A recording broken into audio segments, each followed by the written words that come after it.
ইদানিং বউ ঘন ঘন বাপের বাড়ি যাচ্ছে। আমি বাদে বাড়ির কারোরই ব্যাপারটা পছন্দ হচ্ছে না। আমার মা বাবা ভাই বোন সহ আশেপাশের সকলেরই ধারণা আমার বউ পরকীয়ায় জড়িয়ে গেছে। তবে আমি খুব খুশি। বউ বাড়ি থাকলে সারাক্ষণ খিটখিট করতে থাকে। অফিসে দেরি হয়ে গেল, কত রাত হয়ে গেল, এখনো খেতে এলে না, আরও কত কি। মাঝে মধ্যে এই দু একজন এসে এটা ওটা বলে তারা নাকি আমার বউকে অন্য কোনো ছেলের সাথে রাস্তা দিয়ে চলাচল করতে দেখছে। এই তো সেদিন পাশের বাড়ির শিউলি দৌড়ে এসে আমাকে জানালো সে নাকি আমার বউকে কোনো ছেলের সাথে দোকানে বসে চা খেতে দেখেছে।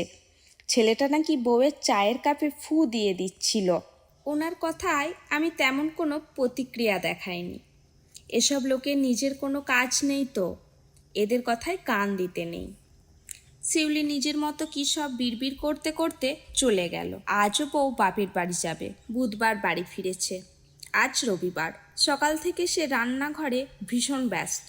যে 3-4 দিন বাপের বাড়ি থাকবে সব কয়দিনের জন্যে তরকারি আজ রান্না করে ফ্রিজে রেখে যাবে। আমি সময়ে সময়ে গরম করে খেয়ে নেব। 2-1 বেলার খাবার কম পড়লে উপবাস করতে হবে। আগে মা বাবা ছোট বোন ছোট ভাই তারা সবাই এক সংসারেই ছিলাম, কিন্তু মিতার বাপের বাড়ি যাবার সূত্র ধরে এখন আমাদের টোনাটুনির সংসার। বউ রোজ রোজ সংসার ফেলে বাপের বাড়ি গেলে সংসারের কাজ কে করবে? তাদের কেন এত দায় বলুন তো?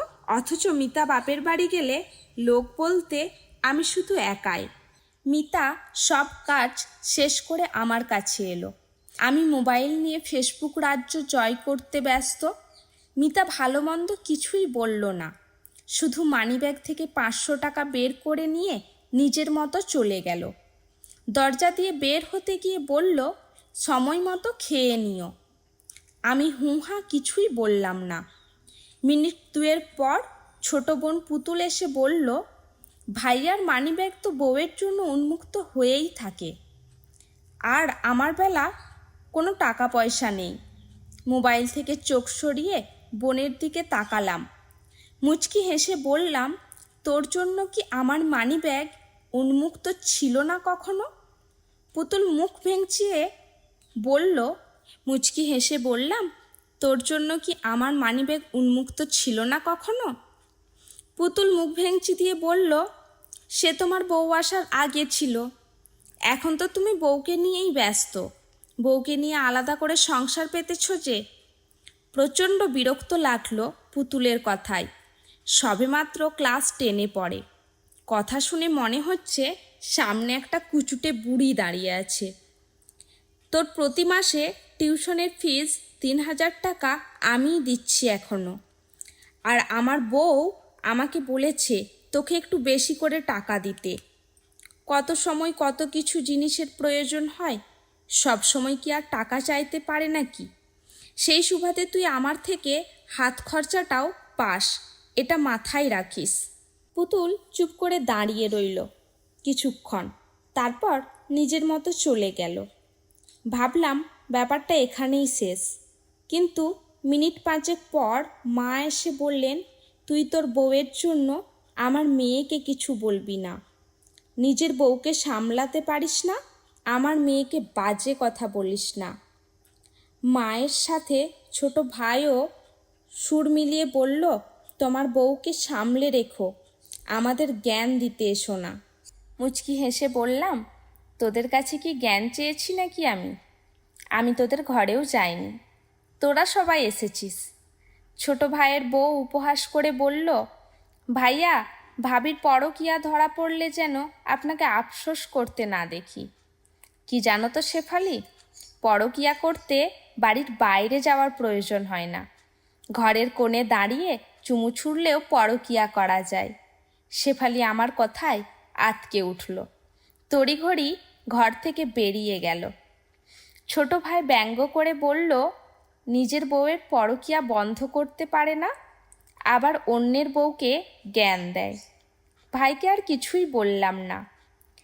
মার দিকে তাকিয়ে বললাম, তোমার ছেলে মেয়ে যদি দ্বিতীয়বার আমার বউয়ের চরিত্র নিয়ে দোষ দেয়, তাহলে আমি এ বাড়ি ছেড়ে চলে যাব। তোমরা আমার একান্ত আপন। তোমরা আমার একান্ত আপন বলে এত কথার পরও এখানে থাকি। তবে মিতাও আমার স্ত্রী, তার সম্মান বজায় রাখা কিন্তু আমার দায়িত্ব। মা চোখ গরম করে বাড়ি থেকে বেরিয়ে গেলেন, সাথে বাকিরাও। দুদিন পর মিতা আবার বাড়িতে এসেছে। বিকালে আসার থেকে কী সব রান্না করে চলেছে। আমি বারান্দায় এসে গল্পের বই পড়ছি। এমন সময় মিতা এক কাপ চা নিয়ে এসে আমাকে বলল, এখনও তুমি বাচ্চাদের গল্প পড়ো? তুমি কি আর বড় হবে না? যার বউ আমাকে সময় দেয় না, সে কি করবে বলো তো? মিতা আমার কথায় কিছুটা চুপসে গেল। পাশে বসতে বসতে বলল, সবার মতো তুমিও কি বিশ্বাস করো আমি পরকীয়া করি? কখনোই না। আমি বিশ্বাস করি তোমায়। তাছাড়া আমি জানি আমার শ্বশুরাব্বু প্যারালাইসিস। কয়েকদিন ধরে শাশুড়ি মায়েরও টাইফয়েড দেখা দিয়েছে। বাড়িতে মানুষ বলতে শুধুমাত্র তারা দুজন। তুমি না গেলে তাদের অনেক বেশি কষ্ট হয়ে যায়। মিতা আমাকে শক্ত করে জড়িয়ে ধরে বসে আছে। আমি চুপচাপ ওর চুলে বিনি কেটে দিতে দিতে বললাম, মেয়েটা কত সুন্দর, একসাথে দুটো বাড়ি সামলাচ্ছে। আমার শ্বশুর আব্বু 2 বছর ধরে প্যারালাইসিস। গত 2 মাস ধরে শাশুড়ি মায়ের জ্বর। ডাক্তার জানিয়েছে ওনার টাইফয়েড হয়েছে, কিছুদিন বিশ্রামে থাকতে হবে। ওনাদের এই একটাই মেয়ে মিতা, আর কোনো সন্তান নেই। মিতা না গেলে ওনাদের অনেক কষ্ট হয়ে যায়। মিতার অজান্তেই আমি ওনাদের একজন সহযোগী লোক রেখে দিয়েছি। কয়েকবার আমার বাড়িতে এসে থাকারও অনুরোধ করেছি, কিন্তু ওনারা কিছুতেই মেয়ের বাড়িতে এসে থাকতে রাজি নয়। আমাকে অনুরোধ করতে নিষেধ করেছে। শুধু এতটুকু দাবি, মিতা যেন ওনাদের একবার দেখে আসে। এই জন্যই মিতা রোজ রোজ বাপের বাড়ি যায়, ওনাদের সাথে সময় কাটিয়ে আসে। কিন্তু মিতার রোজ রোজ বাপের বাড়ি যাওয়াটা আমার বাড়ির লোকের পছন্দ না। আমার বাবা এদিকে যখন অসুস্থ ছিলেন, মা থাকার পরও মিতা নিজে হাতে সব সেবা করেছেন। খাইয়ে দেওয়া, হাত পা মালিশ করা, নখ কেটে দেওয়া, পত্রিকা পড়ে শোনানো, এমন নানান রকমের কাজ। মিতা এ বাড়ির বড় বউ। সংসারের সব কাজ সামলেই বাবার সেবা করতে হয়েছে ওকে। মা তখন পুতুলকে নিয়ে ভীষণ ব্যস্ত থাকতেন। এত কাজ করতে গিয়েও যে মেয়েটা কখনো অভিযোগ করেনি, আজ তার বাপের বাড়ি যাওয়া নিয়ে কিছু বলা মানায় না। ও আমার পরিবারের জন্য অনেক কিছুই করেছে, কিন্তু আমি তেমন কিছুই করতে পারিনি। তবুও সামান্য চেষ্টা করি ওকে সাপোর্ট দিতে। মিতার গালে পড়ে থাকা চুলগুলো কানের পাশে গুঁজে দিতে দিতে বললাম, শোনো, আমি বিশ্বাস করি তোমায়। উত্তরে মিতা কিছুই বলল না, শুধু আমাকে শক্ত করে জড়িয়ে ধরে রাখল।